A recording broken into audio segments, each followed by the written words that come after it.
আল্লাহ রাব্বুল আলামিন আকাশে এমন অসংখ্য অগণিত তারা সৃষ্টি করেছেন, যেই দিন আল্লাহ পাক ওই তারাগুলোকে সৃষ্টি করেছেন কত হাজার বছর আগে সৃষ্টি করেছেন, আল্লাহ ছাড়া কেউ বলতে পারবে না।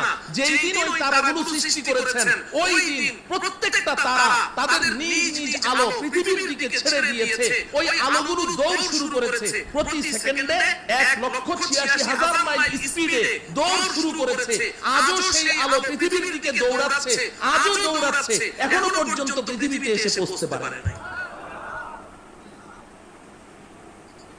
অতএব কল্পনা করে দেখুন যে আকাশের তারাগুলো কোথায় আছে।